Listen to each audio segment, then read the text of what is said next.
Surah Al-Fatiha for the following marhumeen. Marhuma Janabai Manji, Marhum Muhammad Manji, Marhum Khizar Minhas, Marhum Nasim Minhas, Marhuma Afifa Tarbai, Marhuma Alina Tarbai, and the marhumeen of Datu family. Rahimallahu man qara'a Surah Al-Fatiha.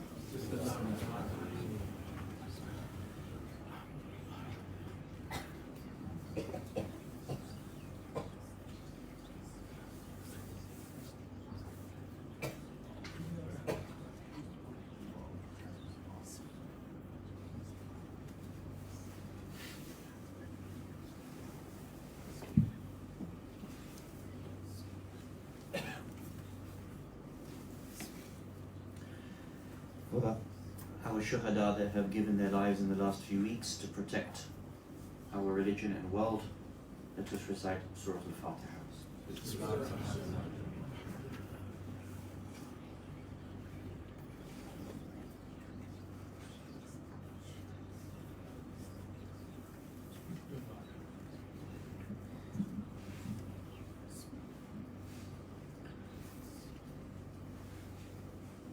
أعوذ بالله من الشيطان الرجيم بسم الله الرحمن الرحيم الحمد لله رب العالمين الحمد لله الذي هدانا لهذا وما كنا لنهتدي لولا أن هدانا الله والصلاة والسلام على أشرف الأنبياء والمرسلين خاتم النبيين سيدنا الممجد بشير المصدق المصطفى الأمجد محمود الأحمد أبي القاسم محمد اللهم صل على محمد وآل محمد وعلى أهل بيته الطيبين الطاهرين المعصومين ولعنة الله على الظالمين من الأولين والآخرين أما بعد فقد قال الله سبحانه وتعالى في كتابه المجيد وفرقانه الحميد وقوله الحق بسم الله الرحمن الرحيم فقال ربي إني لما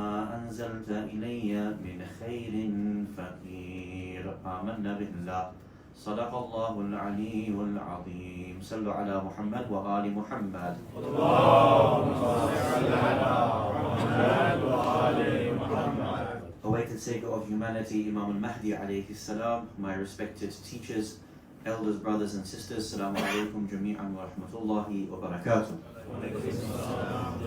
Allahumma ajurana wa ajurakum li musabina Sayyida Fatimiya Majslis salawatullah wa salamuhu alayha.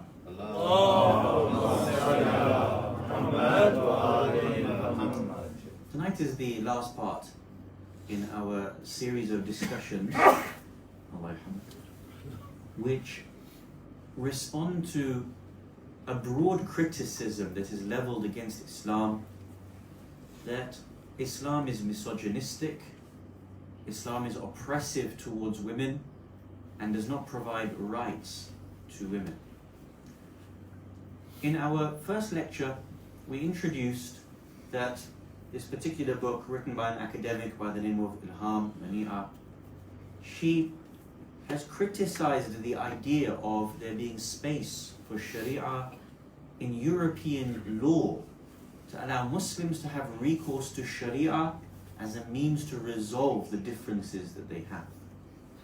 She argues that a woman has no rights in Shari'ah or less rights in Shari'ah, and so if a law gives women rights, such as the West apparently does, and the Shari'ah does not provide that, this would be a huge step back and therefore should not be considered inside Western law.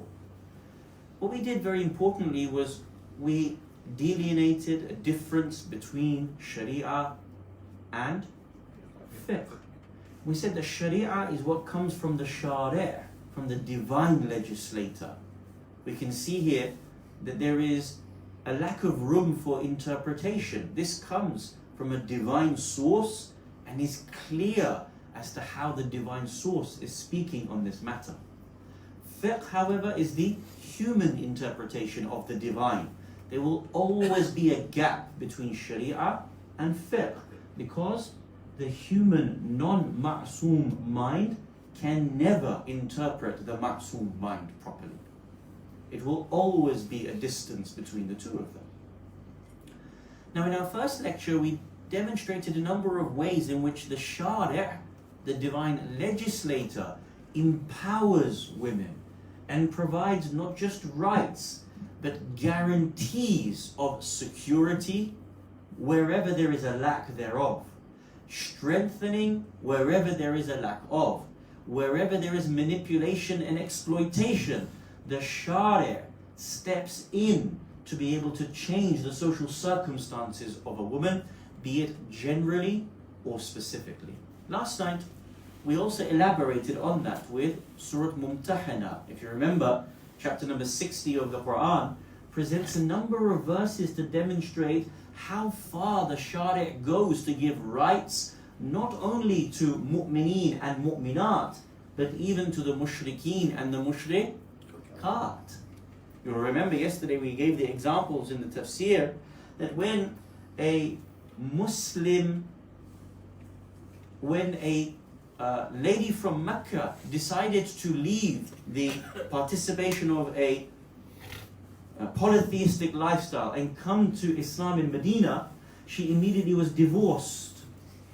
Because of course the mushrik cannot be married to the mu'minah. But because he had provided her with a dowry, which the equivalent of may have been several $100s, not cheap, something that may have been there, and more, this was a right that he had. And what happens? Because he had lost that money, the state, the Baytul Mal, gave the money to the mushrik to ensure that he had not been in loss. And similarly, in Medina, if a mu'minah converted out of Islam and decided to return back to the city of Mecca to become mushrikah, by virtue of the man having given that gift of mahar to the lady, he would have been out of pocket. The Muslim state gave that money back to him for the loss that he would have incurred. This shows you in Shari'ah, not fiqh, in Shari'ah, the way in which rights are established by the Shari'ah. Here we can see how women generally are provided with rights, but even those who disbelieve and are enemies of Islam are given rights. When someone like this author comes along and says rights are not available, they have not even done the most basic study of the Quran to understand the relationship between human rights and the Shari'ah itself. Then we moved into the second part of our discussion, where we began to look at the transition between Shari'ah and fiqh. Because if this is what the Shari'ah provides us, then the fiqh must mirror that. The strength, the emancipation, the rights must be there.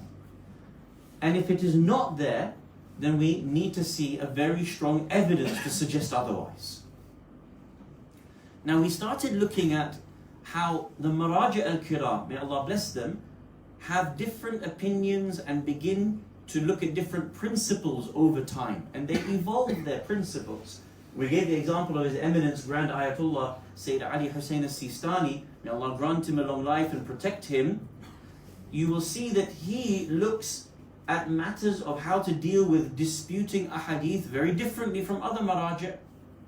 Yesterday we gave the example that many of the men and women would come to A'imma alayhimus salam and say, we are divorced, we are separating, we need to know the law of custody. The Imam would give different answers to different companions. And these are all Sahih Hadith, which means if they are contradicting, you have to think about why they are contradicting.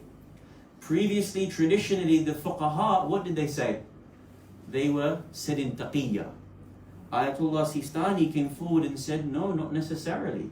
It might be that the Imam alayhi salam is speaking here not as a mufti, but as a qadi. The qadi looks at individual cases as a judge, and looking at the circumstance of each father and mother, what was best for the child, he adjudicated individually. And so the fatwa may change, or the hukum may change. We also gave the example yesterday, and this is where we start again tonight, of Sayyid or Alama Sayyid Hussein Qazwini and his Baab-Ul-Ilm. And he provides numerous verses of the Quran which gives us the idea that there is principally equality between husband and wife, between man and woman, and we have to find a dalil, an evidence to say otherwise. The Quran mentions, Bismillahir Rahmanir Rahim, وَلَهُنَّ مِثْلَ الَّذِي عَلَيْهِنَّ بِمَعْرُوفٍ, that for her, for them, for the wives, there is an equivalent right as to what is upon them. So there is equality here between the two. And so we have to find an example to take us outside of equality. What the scholars refer to as إِلَّا مَا خَرَجَ بِالدَّلِيلِ. There is a principle unless we say otherwise, unless we can find otherwise.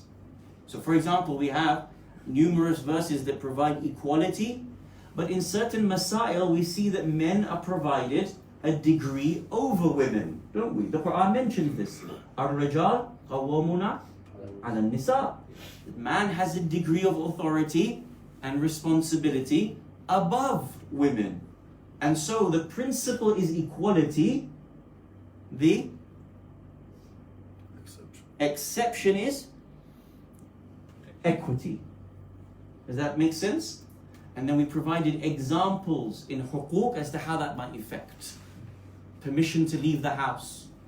When a man wishes to approach his wife, how does this affect equality?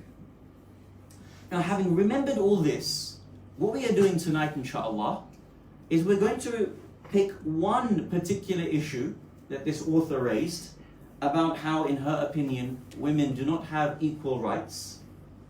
And what we want to be able to do is present Bahth Kharij level lessons to be able to see how complex an issue is, but to also see the evidences of that matter. But thirdly, to be able to see where the space is to provide equality in such a mas'ala that traditionally would have understood to have been very one-sided for the man, in the favor of the man. The idea behind that, as I repeated yesterday, is not for you to change your taqleed, not for you to act any differently, simply to empower you and I with the knowledge of how to navigate these questions that come our way, both internally as a community, when our young sisters and daughters ask us these questions, when youth ask us these questions, but also the challenges that are coming to us from the outside world about equality and equity of man and woman in Islam, in Shari'ah and in fiqh. The idea is for you and I to know how complex the matters are and to show us how the maraji' navigate these issues in these particular ways. Now, number one, what is Bahth Kharij? What does it entail? How long does it last? Who can teach it? Who can go to it? Number two, what is the particular mas'ala that we are going to be responding to? And then number three, we present the mas'ala and to try to show some of the arguments and debates that exist around this particular mas'ala. Bahth Kharij is the highest level of study in the Hawza Ilmiya. One normally has to spend several years, 10 years more maybe, depending on how fast they go through their introductories and intermediaries, to be able to reach the level of Bahth Kharij and to be able to study Bahth Kharij. Bahth Kharij is normally taught by a mujtahid or someone capable of being able to teach the highest levels of Islamic studies. The idea in Bahth Kharij is that you painstakingly go through every single mas'ala of a particular bab of fiqh. And when I say painstakingly, it means that you take the opinion of every major contribution throughout the history of Islam about that one mas'ala.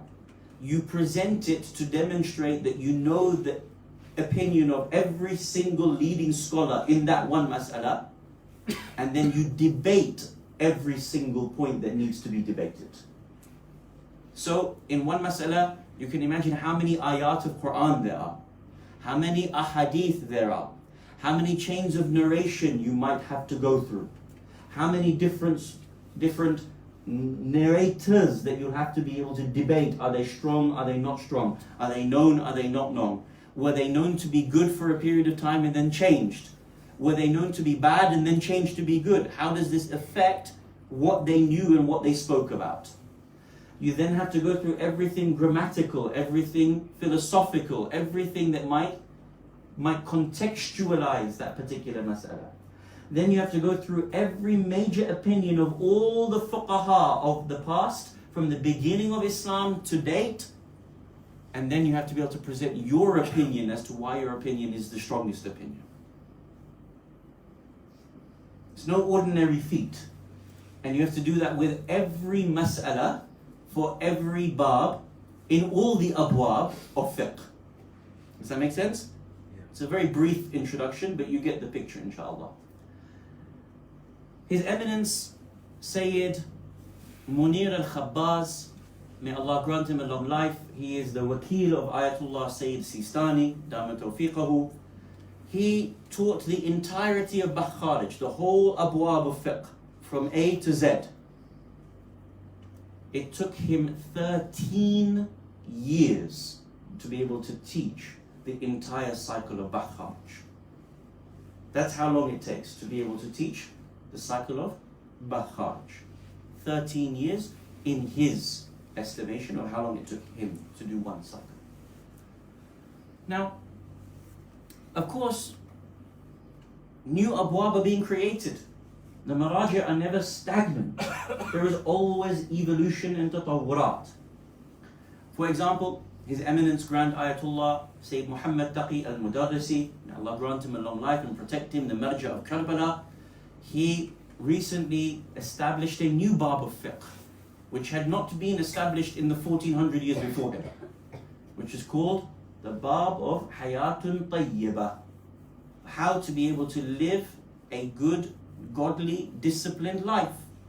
So for example, the fiqh, going to sleep and waking up, the fiqh of being able to eat, the fiqh of life, daily life. Previously this has never been there. This is a new bab of fiqh that he created recently. Recently, only a few weeks ago, I had the honor of having a one-to-one discussion with the wakil of His Eminence Sayyid Khamenei, Imam al-Khamenei, may Allah grant him a long life.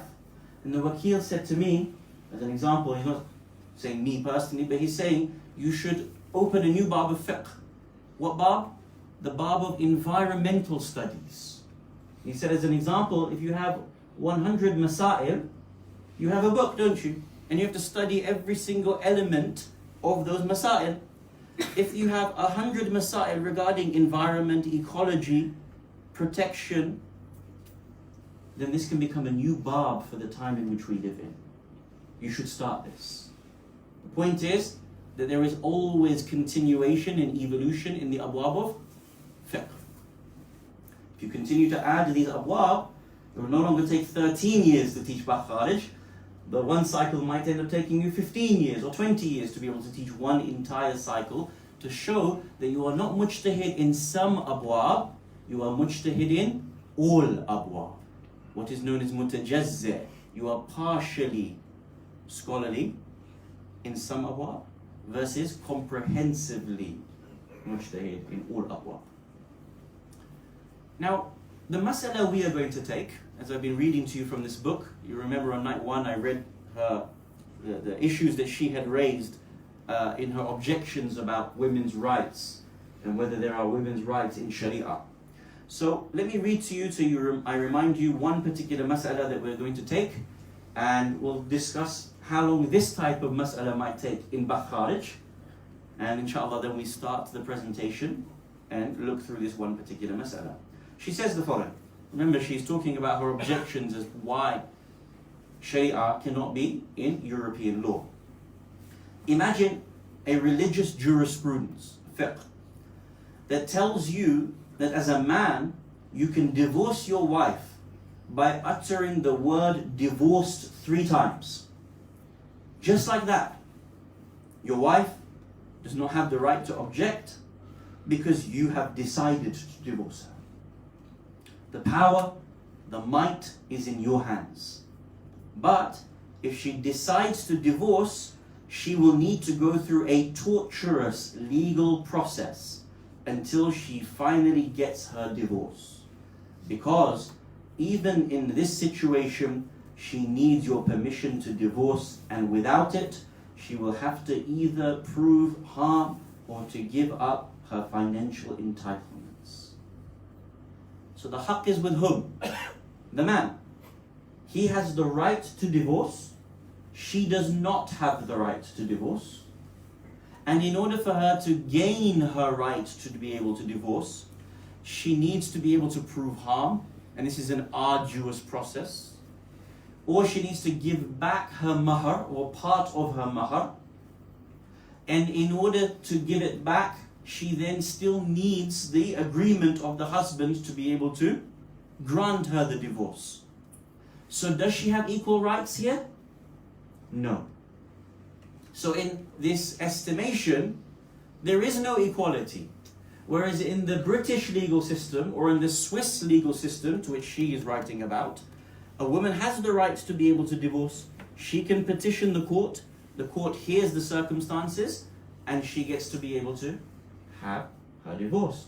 Whereas in her understanding here, the man must grant the divorce to her. Now here I have to give a caveat. As we go through this particular mas'ala, in no way, shape or form am I trying to encourage divorce. Yeah? I don't want anyone to go out of here going, Jaffar's trying to, give women, and now every woman's going to leave us, and, it's only going to be men here, and the women are going to, go to Manchester or London or something. No, it's not the purpose of our discourse. This is an academic discussion. This is the University of Ahlul Bayt alayhimus salam. It's not an ordinary thing. And when you come here, you're here to learn, here to develop your thinking, to reach haqq, to remove doubts, to be able to help ourselves grow, to be able to challenge and respond to challenges that exist within our world. So we are responding only to this book and nothing more.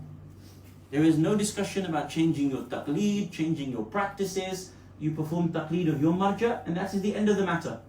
All we are doing is presenting you the depths of the mas'ala so you understand it, and to be able to debate the parameters that exist within the mas'ala to see whether there is equality or there isn't equality in this particular mas'ala.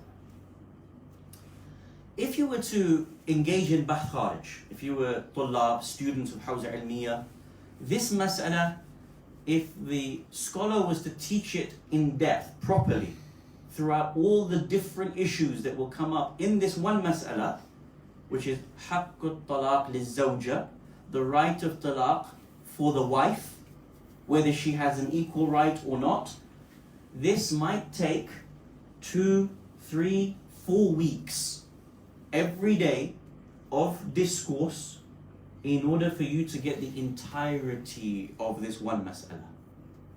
Depending on how fast it might be taught, or how in-depth the scholar wishes to debate certain matters, whether he expects you to know certain things and won't bring them up again because you should have learned them at lower levels, or whether he decides to go through them to be able to elaborate on every element of it, it might take somewhere between 2 and 4 weeks. Thank God, I don't have 2 to 4 weeks to be able to teach you this mas'ala, nor am I capable of teaching you this mas'ala for 2 to 4 weeks. I am nothing but a lowly servant of yours. But we will try to squeeze everything in within half an hour, so it gives you the broad strokes of what this mas'ala might include. Yes? And of course, in your own time, if you wish to be able to research this, you can go onto the internet, YouTube, and in your own time you can search these masail the maraji' nowadays have these masail available on YouTube, on recordings, for you to be able to listen and to watch. Of course, it requires you to have the language and the prerequisites to be able to understand the matter. You can, of course, sit with many great scholars and get further knowledge for yourself. I will condense this discussion into somewhere about half an hour, inshallah. Let us make a salawat in honor of Her Eminence Lady Fatimiya Majslis, salawatullah wa salamuhu alayha. Allahumma salli ala Muhammad wa ali Muhammad. I brought with me a PowerPoint presentation that I've made in order to help us to go through this particular mas'ala together. As I repeat, we are just looking at the question of the haqq, the right of a man versus woman, whether there is equality or not.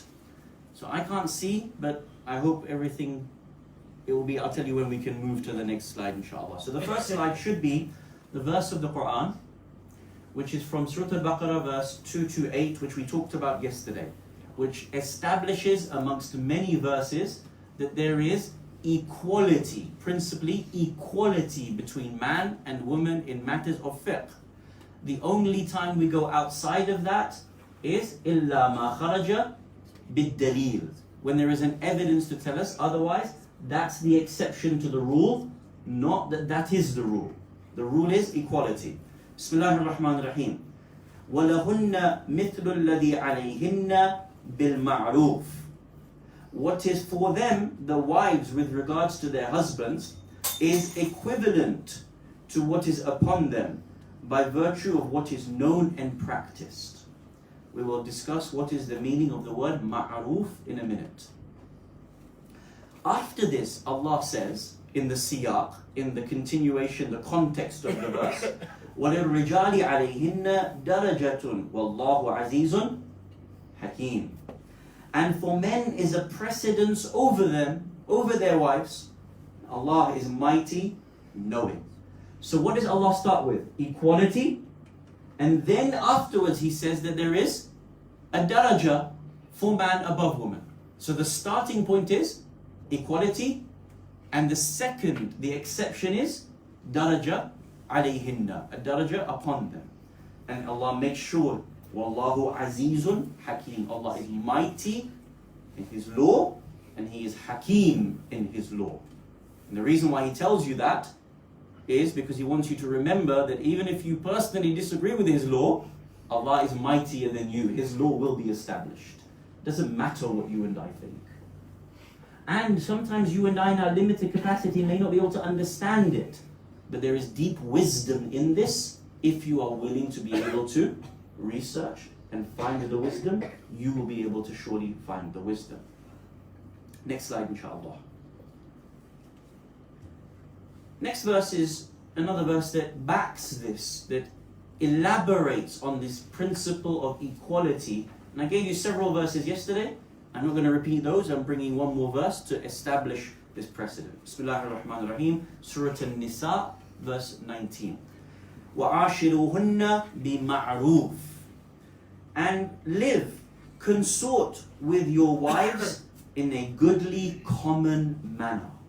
وَعَاشِرُوهُنَّ بِمَعْرُوفٍ. Men, live with your wives in a goodly and commonly known manner. فَإِن كَرِهْتُمُوهُنَّ. For if you dislike them, if you now don't live with them in a good way, and you try to cause problems and go against the ahkam of Allah subhanahu wa ta'ala, if you try to put kiraha upon them and difficulty and dislike upon them, فَعَسَىٰ أَن تَكْرَهُ شَيْئًا وَيَجْعَلَ اللَّهُ فِيهِ خَيْرًا كَثِيرًا. Allah subhanahu wa ta'ala responds, well, if you dislike them, it may well be that you dislike something which God might yet make an abundance of good for you. Yeah? Sometimes we don't like God's laws for us and the relationship that we're supposed to have with our wives. But remember, if you do what you're supposed to do, it will be a source of goodness for you. When it turns out to be otherwise, it's often because we cause the corruption in the relationship. Now in both these verses, the word ma'ruf is mentioned, right? For them is a right which is equivalent as to what is upon them, but in ma'ruf. Ma'ruf is an ambiguous word. We need to define what is ma'ruf. Someone might say it means this, someone else might say that it means that. We have to be able to get to the meaning of the word ma'ruf. Now yesterday I translated ma'ruf from the word, the root is urf. What does the word urf mean? The common practices of people. We are the urf. We have a certain practice amongst ourselves. But it's also what is sensible, what is known, what is sensible amongst intelligible people. Right? If you have a drunkard on the street and he practices something with his wife, if he beats his wife, na'udhu billah, that's not urf. Right? The urf should be what's intelligible to us, what's moral to us, what's common good amongst people. So here, the next slide, we present the definition of the word ma'ruf by Allama Sayyid Tabatabai, rahmatullahi ta'ala alayh. We all know Sayyid Tabatabai is master of tafsir, and his tafsir is particularly in a number of ways. Tafsir of Quran, bil Quran. He uses Quran to explain Quran. And he has a very particular method where he looks at the words and gives us the definitions of words and the grammar of words so that there's no ambiguity in those words. I'm reading to you what was translated from his tafsir. Al-ma'ruf, in this verse. It's not just al-ma'ruf, it's ma'ruf in this verse. Yes.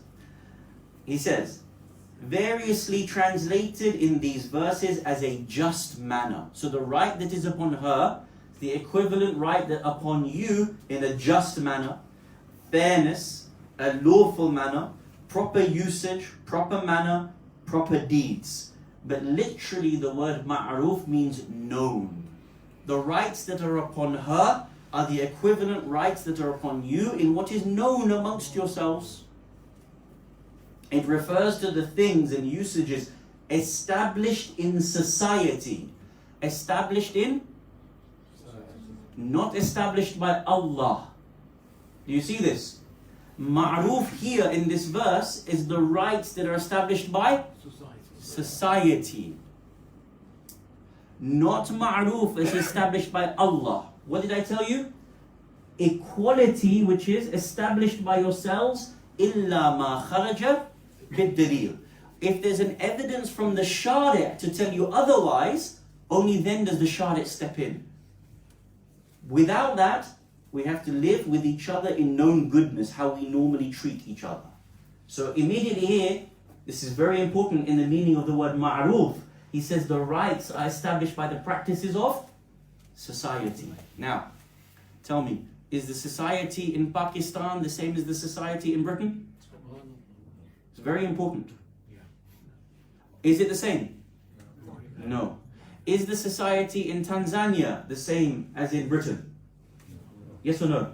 No. Is the society in Iraq the same as it is in Britain? No. Is the society 1400 years ago with the Prophet amongst the Bedouins of Arabia the same as our society today?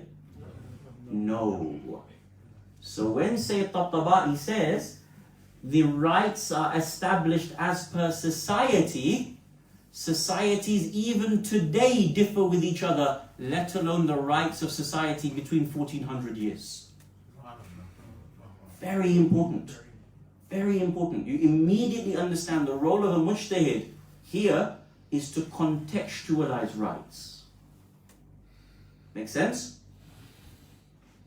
So when she says there's no rights for women in Shari'ah, again, she doesn't understand that rights, even in Islam, are very relative. Because how you and I see each other's rights are different. Let me give you a simple example, you all know it. 1400 years ago, could you own another human being in slavery? Yes. Today, is it a right for you to be able to do so? Is it the opposite, that it's actually illegal for you to be able to do so? Yes. Has the rights of a human being changed? Yes. Yes. They've changed from 1400 years ago. We continue reading. It refers to the things and usages established in society by the mutual dealings of its members. and recognized as just and good by general acceptance. General acceptance. What is generally accepted by us as a norm of a right within society is what Allah allows as ma'roof. He is not saying this is the right. He says what is established in society is ma'roof, is the right. This word has been repeatedly used in these verses in 12 places in the Quran.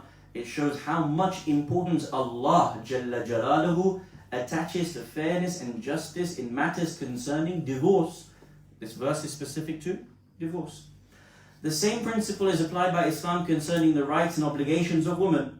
It gave her, this is very important, it gave her as much right upon the husband as it ordained upon her for the husband. Sayyid Tabataba'i's opinion. At the same time, it preserved her rightful value and place in her union with the man, and in this area, Islam found that men have a right to a degree above women.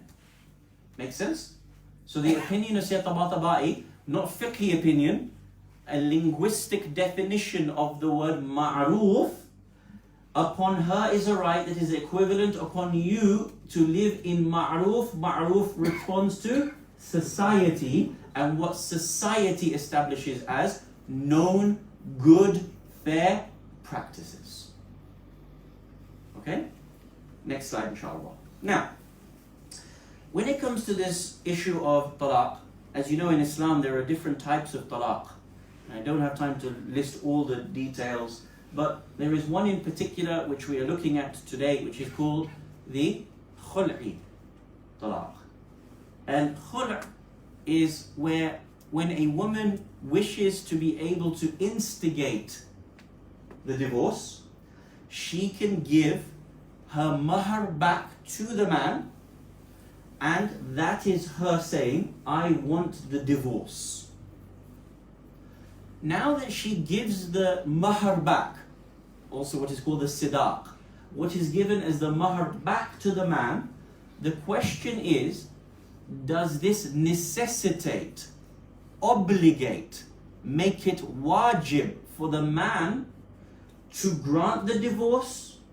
Yani it's done, immediately the divorce is granted and he doesn't have a say in the matter, or not?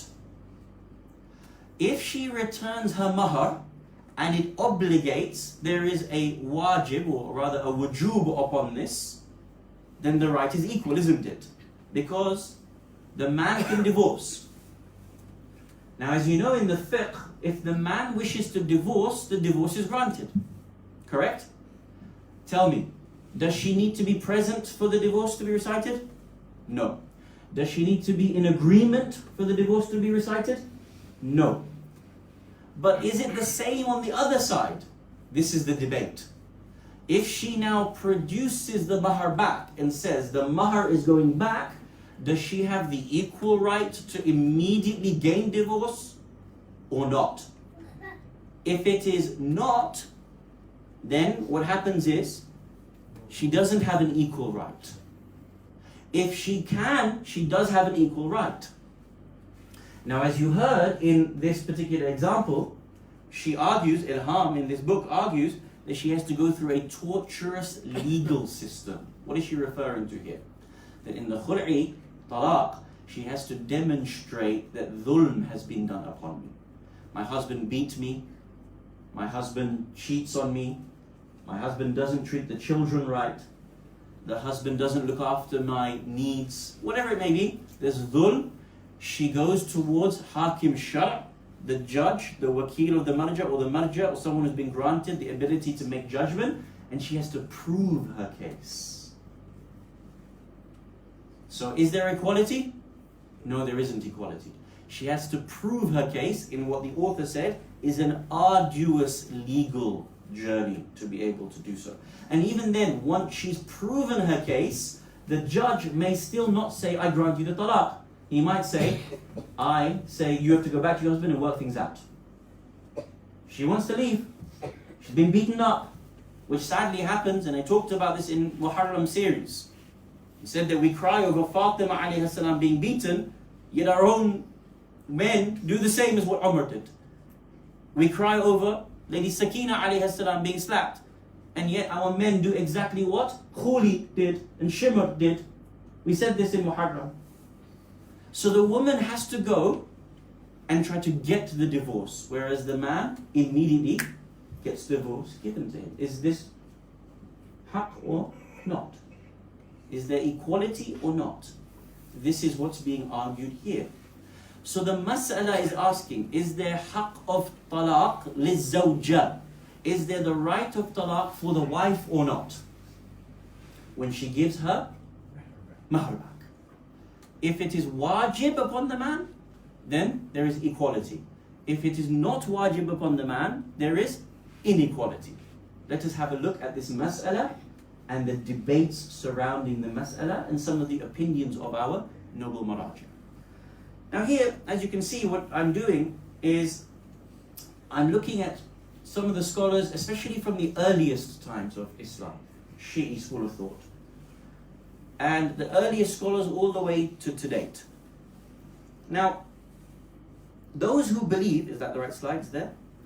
Those who believe it is compulsory, i.e. having an equal right, and sometimes where necessary I've given the Arabic of the scholarly discussion in the books of fiqh, just for those students amongst us that they can read it for themselves. But, to give you an example, those who believe that there is an equal right, that it is obligatory upon the man, include Sheikh al-Tusi, rahmatullahi ta'ala alayh, Sayyid ibn Zuhra, al-Halabi, Shia scholar al-Halabi, not from the Sunnah, rahmatullahi ta'ala alayhi majma'een. They believe that there is wujub upon the man to immediately grant the divorce, and she is separated. Sheikh al-Tusi, rahmatullahi ta'ala alayhi, is no ordinary scholar. Sheikh al-Tusi is called Sheikh al-Ta'ifa. In our school, he's called Sheikh al-Ta'ifa. What does Ta'ifa mean? The group. He is the Sheikh of the Shia school of thought. The Sheikh. So normally, in fiqh, when you just write Sheikh said, Qala al-Sheikh, and you don't put who, you're referring to Sheikh al-Tusi because he is the Sheikh. So it's not a small opinion here. This is the giant of the earliest period of Ghaiba, who believes that it is wajib. Next slide, inshallah. Those who do not believe it is compulsory, and again, I'm only looking at historical opinions. Yahya ibn Sa'id al-Hilli, Muhaqqiq al-Hilli, and Shahid al-Thani, rahmatullahi ta'ala alayhim ajma'een, believed, who are from our early to middle scholars, that if the woman provides her mahr back, the man is still not obliged. What is it? Mustahab. It's mustahab for her to be granted talaq. Is there equality? Yes or no? No, there's no equality in these opinions. And of course we're going to come to the evidences, yes? Now, next slide. Now here we're going to go into some of the evidences, inshallah. And as I said, I'm taking a 2, 3, 4 week bahath into 30 minutes. So if I'm not giving you all the evidences, it's obvious that I can't do so. The first reason, or the first evidence, is what is known as Isalatul Bara'a, the principle of exemption, or the principle of continuation. This is a fiqhi principle which says the following. If there's no evidence for something, then it continues the way it is. So if there's no strong evidence, proof, to be able to say that there is a right of divorce, then you have to continue in the marriage until the divorce is recited. So it's not a proof. This is one principle. The second is a verse of Quran. Now this is important. So this is the verse that speaks in verse 229 of Surah Al-Baqarah. Can you all see it okay? Yeah, it's a bit small, but I'm reading it for you, inshallah. Yes? Bismillah ar-Rahman ar-Rahim. At-talaqu marratan. Divorce may be revoked twice. فَإِمْسَاكُ بِمَعْرُوفٍ أَوْ تَسْرِيحُ بِإِحْسَانٍ. Marriage must either be lived in fairness, بِمَعْرُوفٍ, we explained what is ma'ruf, or you should separate and dissolve in goodness. أَوْ تَسْرِيحٌ بِإِحْسَانٍ. separate in goodness. Now I'll come to the next part of the verse. I put in bolded, but you might not be able to see it too well. فَلَا جُنَاهَ عَلَيْهِمَا فِيمَا اِفْتَدَتْ بِهِ. And there is no sin, there is no blame, no harm, no wrong, there is no sin upon either of them, the husband or the wife, if the wife gives up her mahar to her husband in order to free herself from the marriage. Can you see that? You all read it? The Quran says there is no harm, no wrong. فَلَا جُنَاهَ عَلَيْهِمَا. There's no wrong if she wishes to be able to do that. تِلْكَ حُدُودَ اللَّهِ. This is the limits of Allah. فَلَا تَعْتَلُوهَا. And do not transgress the boundaries of Allah. So tell me, if you were to read this verse, there is no harm if she gives up her mahar in order to free herself from the marriage. At face value, does this suggest that there is wujub, compulsion on the man to be able to release her? Or not? No, there isn't. No. What does the verse say? There's no wrong in it. If she decides to give up her mahar to get her divorce, there's no harm in it. There's no sin upon you. But does the verse say that if she gives it back, the man has to give the divorce? No, it doesn't. So is there equality here or not? No, there is no equality here. Next slide. It continues. We also continue the evidences against its completion. Against its compulsion, Against its compulsion. So I brought with me here one of the most important books of a hadith. It is 20 volumes, but I'm just bringing 2 volumes of it. This is called Wasa'il al-Shari'ah by Hurr al-Amili, rahmatullahi ta'ala alayh, one of our greatest muhaddithin. And in here, there is a number of ahadith on the matters of divorce, and particularly of khul'i divorce. So I'll just read, and then inshallah you can read the translation for yourself. Is it up there? Yeah. The hadith from Imam al-Sadiq alayhi salam. Yes? Salawatullah salamu alayhi. This hadith or versions of these hadith are mentioned more than a dozen times. So this hadith, the matan or the text of the narration is mentioned so often and is sahih in a number of hadith. Obviously, I'm not going to waste your time going through 12, 15 ahadith. I'm just giving to you one.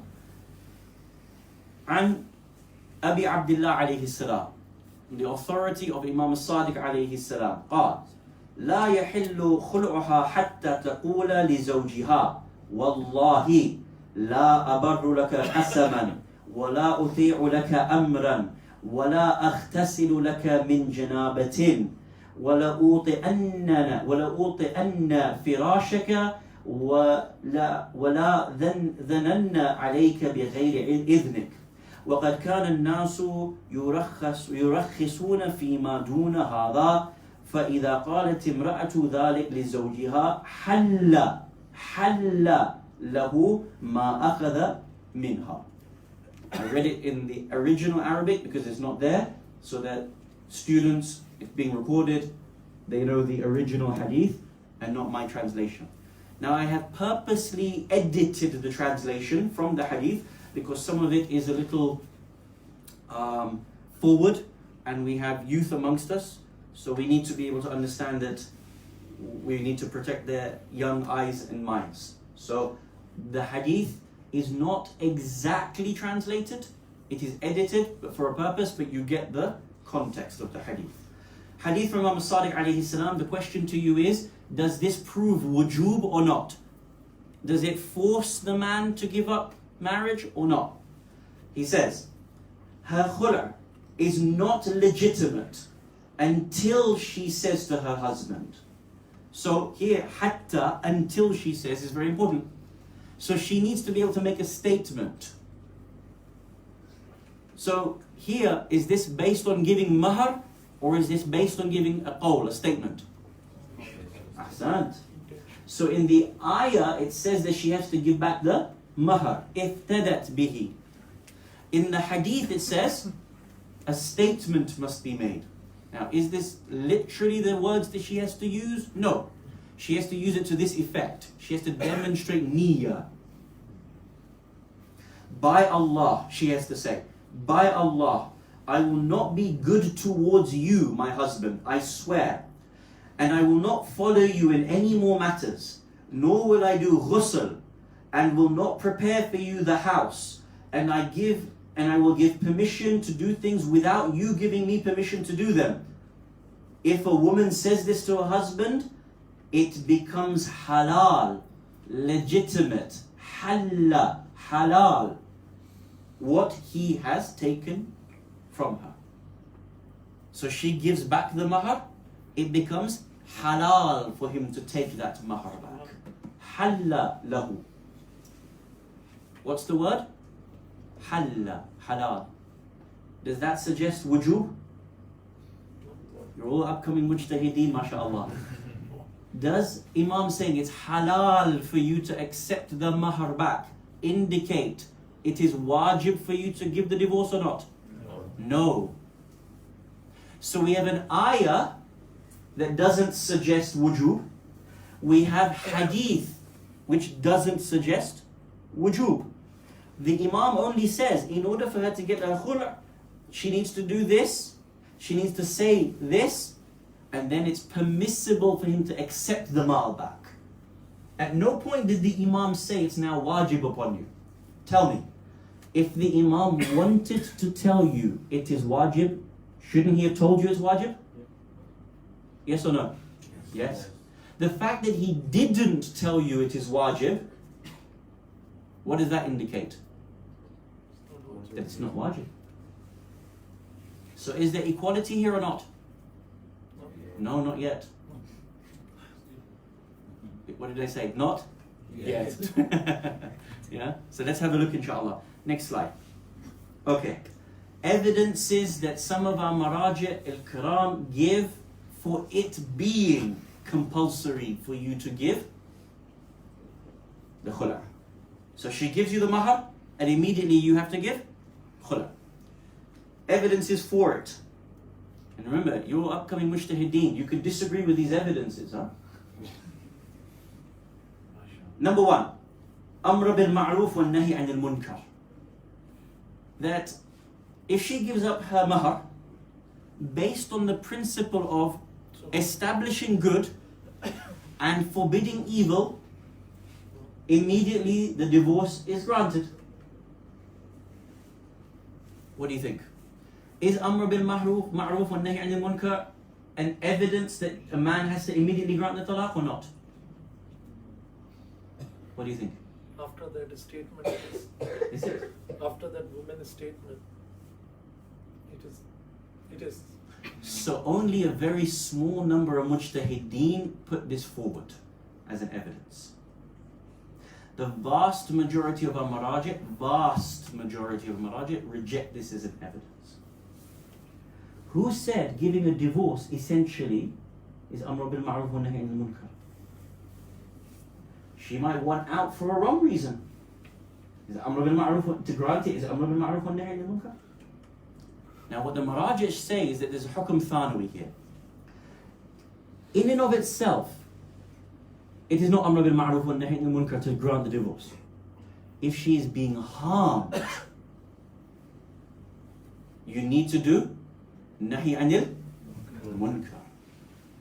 God forbid if the man is abusing her, beating her up, and she evidences this, then it becomes nahi anil munkar. You have to forbid evil, and immediately it grants the divorce. But it's not essential, it's a secondary ruling. It's not the primary ruling, it's the secondary ruling, which is called hukm thanawi. So does nahi anil munkar immediately grant the divorce? Although some maraji' use it as an evidence, here we will reject it as an evidence. It's not strong enough to be an evidence to grant equality. That's problematic, isn't it? Because what you're saying is that there isn't equality. Surely if she wants to get the divorce, she should be able to get the divorce. Why does she have to prove amr bil ma'ruf wa nahy anil munkar? It keeps her within the divorce. So is there equality? No, there's not equality based on this. So although this comes under the categories of evidences for equality, actually we reject it as a strong evidence, say no, there isn't equality in this matter. Second, this one is very interesting, especially to our business-minded people here. Yes? That in the urf, amongst people, we make contracts, don't we? The aqd of a nikah is a contract, isn't it? It's a two-sided contract or a one-sided contract. Well, if I'm able to get the divorce and she's not able to get the divorce, it's a one-sided contract. Correct or not? Yes. Now tell me, don't our contracts normally become two-sided contracts? So the argument is, well, actually, in the normalcy of uqud, this is not a fair contract. That only one person gets a right and the other person doesn't get a right. How do we respond? Again, remember your mujtahid deen here. Tell me, are all contracts equal? No. When you're an employee, do you have the same contract as the employer? No. So not all contracts are two-sided. Some contracts are actually imbalanced in the favor of one party over another. So just because some contracts are equal, who said that this particular contract of aqd al-nikah has to be equal?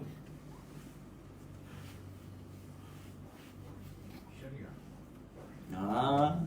You see? So now, traditionally, the understanding is no, there's a haqq for one person and not for another. So, because that was the contract norm, that's the way this nikah works. That's the contract of a nikah marriage. It's the end of it. So the debate here amongst the mujtahideen is this: should this contract by default be equal two-sided contract or by default a one-sided contract?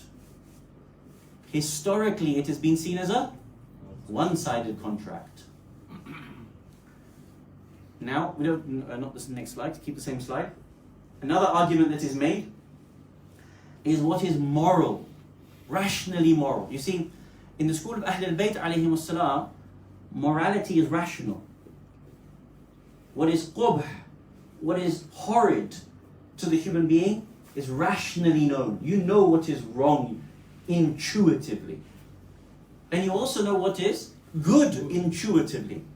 If the wife presents the mahar back and says, I want the divorce, and she's not granted it, and she's kept as a prisoner in a marriage that she doesn't want to remain in, is that hasan or qubh? It's qubh. Well, who said it's qubh? The law. Ah, well, you have to prove that now. So does it by its necessity, does it necessitate just me claiming that it's qubh to keep this person in a marriage?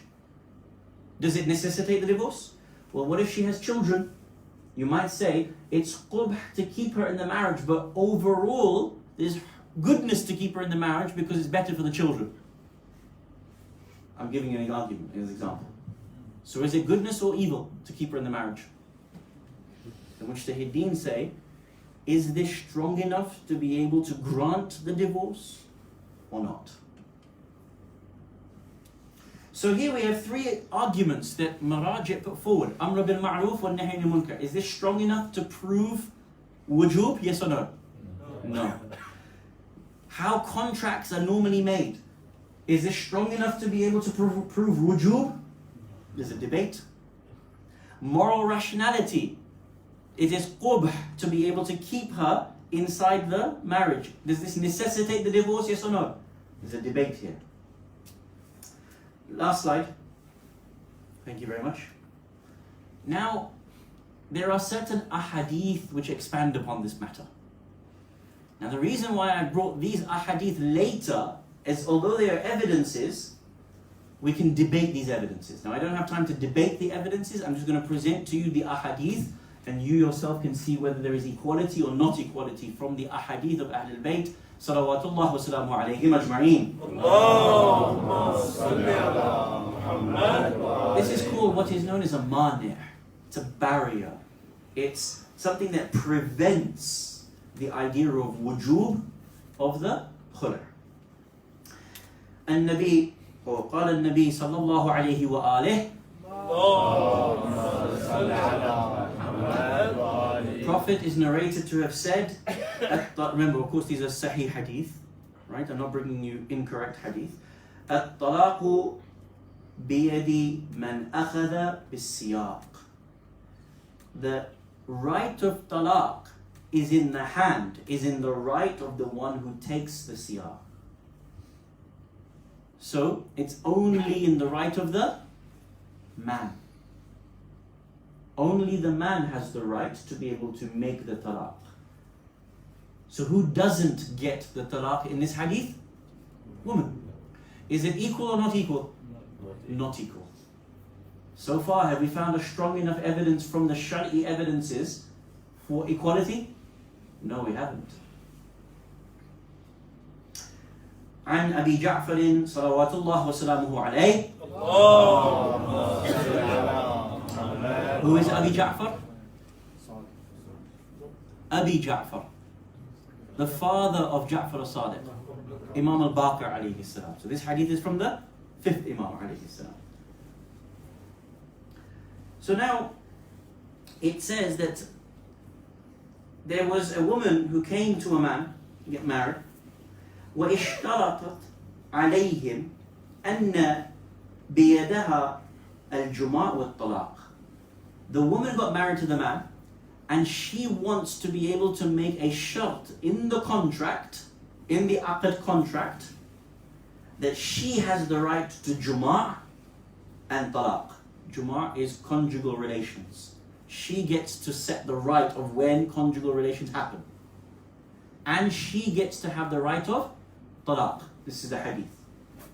Actually, it's a hadith between the two imams that he's asking his father. The imam responds, خالفت السنة.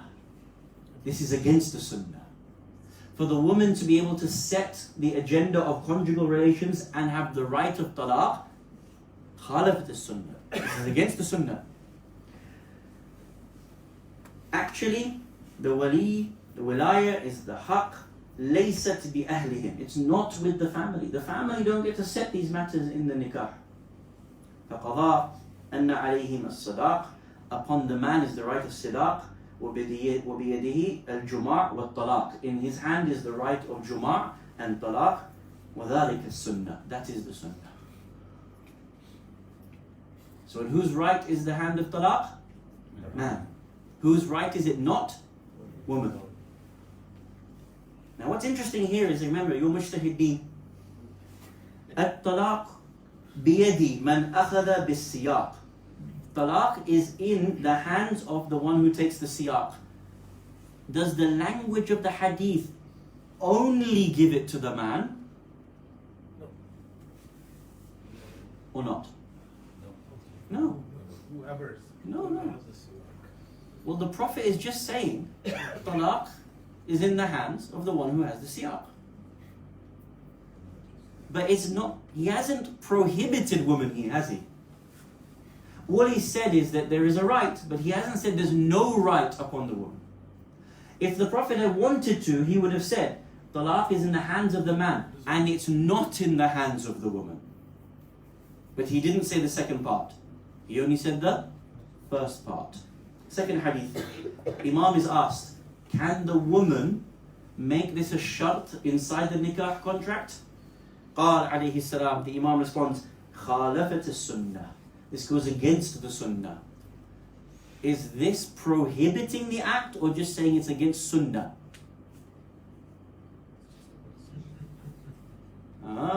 This is important. This is the work of mujtahid. Is the language of the Imam saying it is prohibited against her, or there is kiraha on this action? It's makruh. It goes against the sunnah. If, for example, you wanted to walk into the bathroom with your right foot, is it khalafat sunnah or not? Khalaf. You exit with the right and you enter in with the left. But if someone was to put the shart on you to do it the other way around, the Imam would say it's khalafat sunnah, it's against the sunnah. Is it haram for you to do it? No. So does this prohibit women from having talaq? No, the hadith doesn't prohibit a woman from having talaq, necessarily. But the next part of the hadith is interesting. The wilaya, the haqq, is not with the family, but he again says that the issue of juma' and talaq is in the hands of the man. Now, let's go up one more, let's go back up one slide. Yeah? So it should be talking about the evidences for. Yes, can you see that? Amr bil ma'ruf wa nahy anil munkar we dismissed. Let's conclude. The normative of making the contract. What did the verse of Quran say? وَلَهُنَّ مِثْلَ الَّذِي عَلَيْهِنَّ بِمَعْرُوفٍ. What was the definition of ma'ruf? What is commonly known, commonly good. Does that necessitate that in our same issue has to be one-sided? No. 1400 years ago, before the Prophet came, could a slave break their own contract? No. When the Prophet came and he established rights for a slave, could a slave buy themselves out of the contract? Yes. Why? Society changed. Prior to the Prophet, in Ayyam Jahiliyyah, there was a style of contract. When the Prophet came, immediately the notions of what that same contract were changed. Did Allah set that, or did the people set that? The people set that. Here, this second point is very important. Because if you link the idea of how you make an aqd, how you make a contract between people, the starting principle is equality. إِلَّا مَا خَرَجَ بِالدَّلِيلِ, except where there is an evidence to say otherwise. So previously in societies, it was a very one-sided contract. And the Imams allude to that in their ahadith, don't they? Go back one slide, go down to the last slide. What does the Imam say? That the juma' and the talaq is in the hands of the man. But does that go against the verse of the Quran? It's just showing you that the Imam says that there are normative practices in the society. The verse said, وَلَهُنَّ مِثْلَ الَّذِي عَلَيْهِنَّ بِالْمَعْرُوفِ. The hadith says, بِيَدِهِ الْجُمَعْ وَالطَّلَاقِ. Can the hadith ever go against an ayah of the Quran? No. So it's doing what? It's showing the communal practices at that time. If you go back to the word ma'ruf, the word ma'ruf in the Quran is for the society to establish its good practices. Tell me now, in a normal contract, if the man wishes to be able to make a divorce, is he able to? Yes. And in a normal contract, if a woman wants to be able to bring herself to divorce and give back the mahar to get the divorce, based upon the verse, based upon what the way in which we make contracts, should she have the right or not? Well, I leave it to you because you're the upcoming mujtahideen here. I'm not, so I don't get to say yes or no. All I've done for you is present the evidences that are debated within the Bakharj.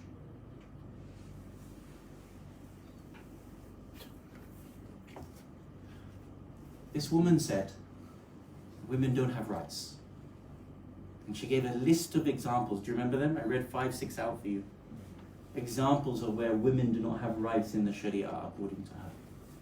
In these 3 lectures, we have gone through very important points. Don't forget them. 1, we've gone back into the Quran to be able to see how Allah speaks about women in Shari'ah. Number 2, last night we looked at the way in which principles evolve. The Maraji al-Kiram are always evolving and going further into the depth of these discussions that previous Maraji may not have yet debated or may have looked at differently in their societies. And tonight we have shown you the way in which these debates are constructed. It's complex, isn't it? There are a number of different matters that you need to take into place. We've looked at ayat, we've looked at ahadith, we've looked at language, we've looked at culture, we've looked at the way in which contracts are made and broken. There's not one thing, is there? There are multiple of sources that become part of one mas'ala that then need to be applied in the practical world. It's very important that you and I understand the way in which our religion works, but in particular when we get these accusations against Islam, that the Prophet was misogynistic, Islam is misogynistic, women have no place in the religion of Islam. Look at the way the Shari'ah gives the rights here. Look at the way the Shari'ah empowers here. And you will see a completely different religion to the one in which we have previously been told about, the one that we've inherited.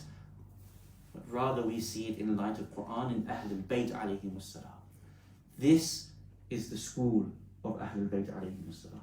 The depths that we go into in order to understand these matters. And inshallah, this series has been of benefit for you, not just theoretically, but practically. When you read the Quran, when you get challenged and you think about how to respond, how to bring up your sisters and your daughters, how to bring up your sons to be good and just people in the ways of the rights of women in Islam. There is no better example of a woman who sought her right than Fatimiya Zahra, salawatullah wa salamuhu alayha.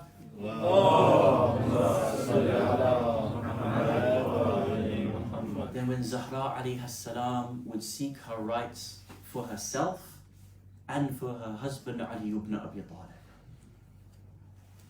For herself, when Fadak was snatched from her, and when she went into the masjid and gave the most powerful sermon in the history of womanhood, she proved categorically the right for her to have Fadak back.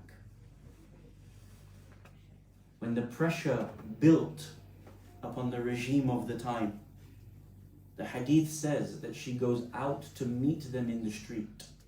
And the caliph of that time had given Fadak back momentarily to Fatima alayhi salam. He had written it back. As she is departing the masjid, she meets the second caliph and he asks, "What is in your hands?" She says, "Abu Bakr has granted me Fadak back." He snatches this from her, tears the letter and throws it back in her face. When Fatima alayhi salam seeks the right of Ali ibn Abi Talib, the hadith says that she is taken on a horse. Imam leads her to house to house to house.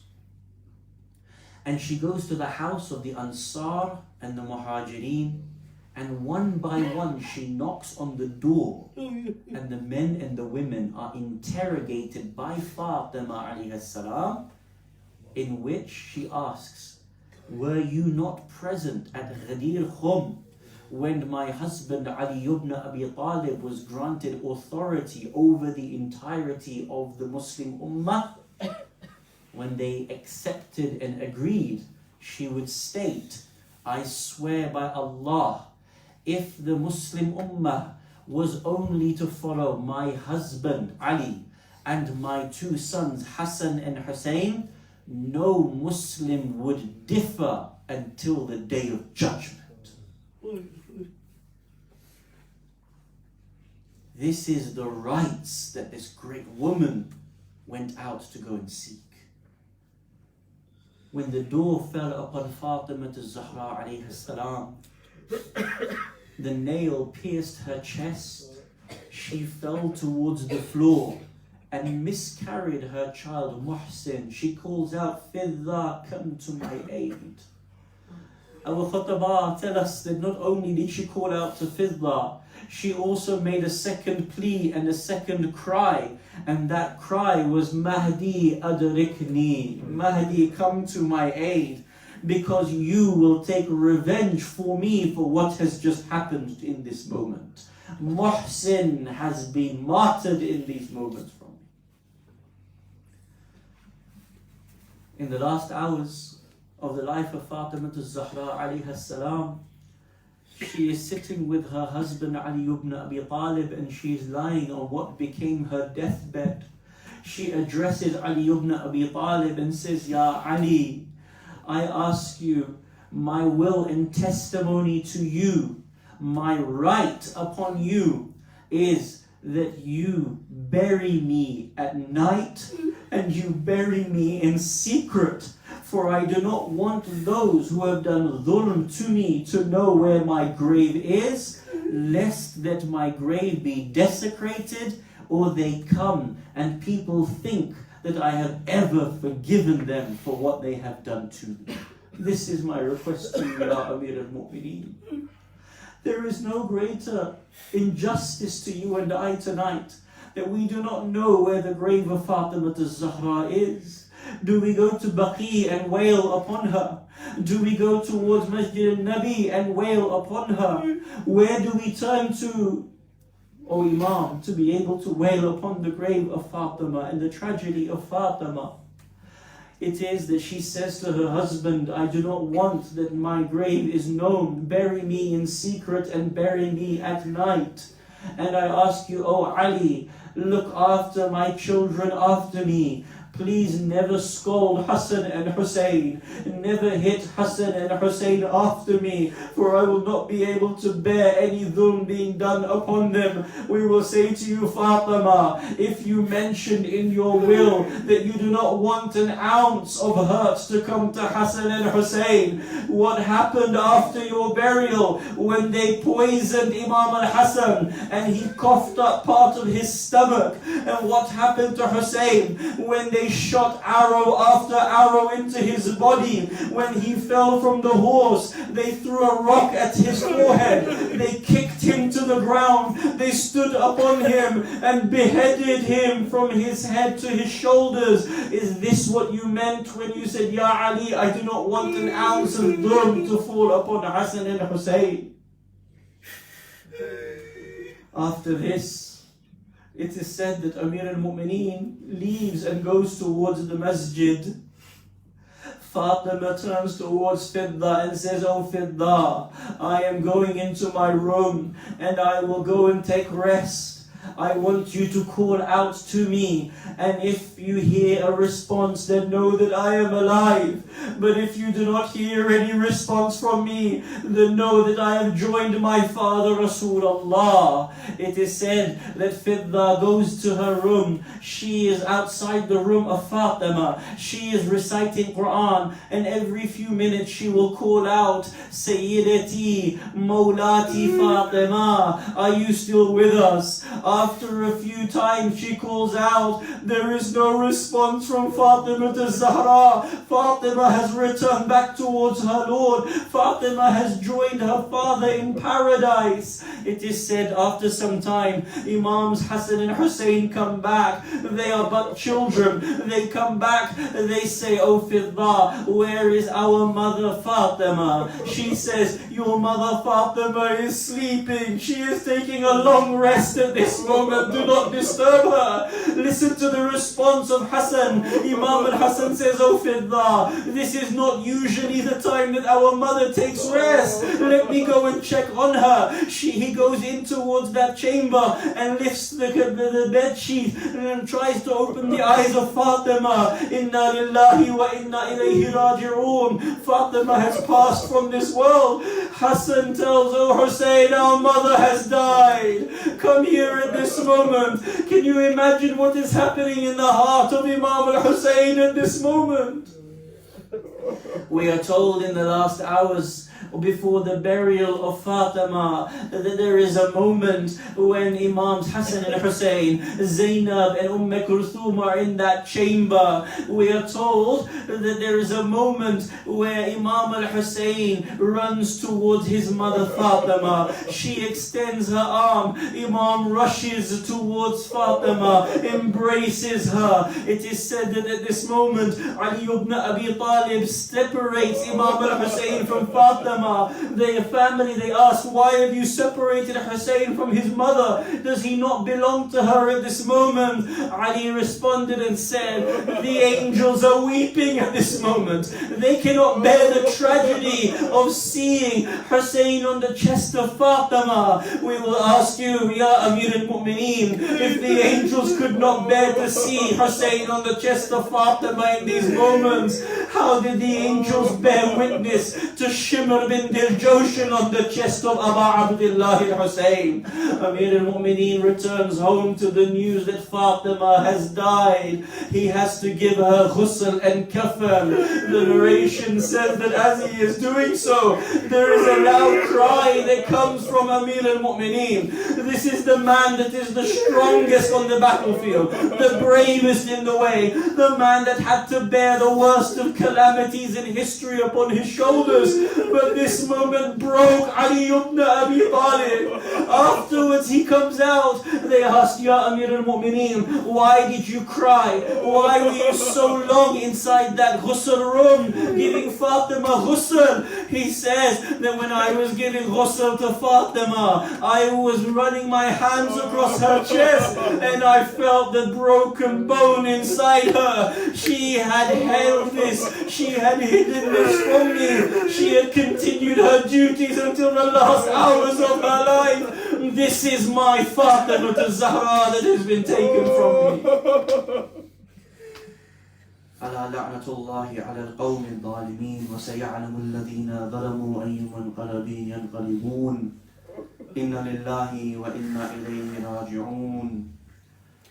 Please raise your hands and let's join each other in dua. We ask Allah subhanahu wa ta'ala to hasten the appearance of Imam al-Mahdi alayhi salam, to allow us to be alongside him at all times in our life and in our death. If we are to pass away from this world before his coming, Ya Allah, raise us from our graves so that we can partake in the victories of Muhammad and Ali Muhammad. We ask you, Ya Allah, we have come here in this series of discussions to honor Fatima alayhi salam by learning more about the rights of women in Quran, in Ahadith, to defend the religion of Islam internally within our own practices and externally to those who may have questions about Islam. Let this series of lectures be a means towards assisting us in defending and exporting the religion of Ahlul Bayt alayhi salam. We ask you, Ya Allah, that wherever there is dhulm upon women in our own communities and externally around the world, to grant them that safety and security to be able to achieve the fullness of their own potential. We ask you, Ya Allah, in the final moments of our life, we die in the love of Fatima Zahra alayhi salam. We are granted her ziyarah fi dunya wal akhirah. In dunya, every year of our life before we pass away. And in akhirah, especially on the first night of the grave, to illuminate our grave.